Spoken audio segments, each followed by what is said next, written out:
নিশা চোৰাং গৰুৰ বিৰুদ্ধে ধুবুৰী আৰক্ষীৰ অভিযান গোলকগঞ্জ গৌৰীপুৰ আৰু আঠানী আৰক্ষীৰ যৌথ অভিযানত 4টাকৈ গৰুসহ এখন বিলাসী বাহন জব্দ পশ্চিমবংগৰ পৰা এখন বেলেনো বাহনত 4টাকৈ চোৰাং গৰু ভৰ্তি কৰি আহি থাকোতে এক গোপন খবৰৰ ভিত্তিত গোলকগঞ্জ গৌৰীপুৰ আৰু আঠানী আৰক্ষীয়ে আইৰকাটি গাঁৱত অভিযান চলাই জব্দ কৰে বিলাসী বাহনসহ 4টাকৈ গৰু আৰক্ষী অহা ৰুমান পাই এন্ধাৰৰ সুচুক লৈ গাড়ী চালক আৰু গোমাফিয়া পলাই যাবলৈ সক্ষম হয় জব্দকৃত বেলনো বাহনখনৰ পঞ্জীয়ন নম্বৰ হৈছে AS17M3611 আঠানী আৰক্ষীয়ে বাহন আৰু গৰু 4টা জব্দ কৰি তদন্ত অব্যাহত ৰাখিছে তাৰ মানে গৌৰীপুৰ গোলকগঞ্জ আৰক্ষী চকী তাৰ পিছত গোলকগঞ্জ তাৰ গৌৰীপুৰ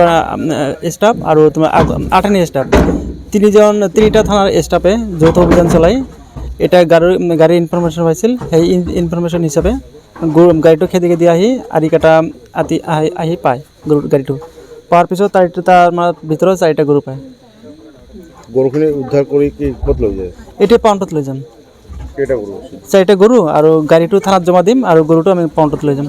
গাড়ীত কি মানুহ পাইছে নেকি মানুহ পোৱা নাই মানুহটো দৌৰ মাৰিছে ভাগিছে গাড়ীটো পলাইছে ড্ৰাইভাৰটো গোলকগঞ্জৰ পৰা অমিতাভ কৰ্মকাৰৰ ৰিপৰ্ট ডিজিটেল আছাম লাইভ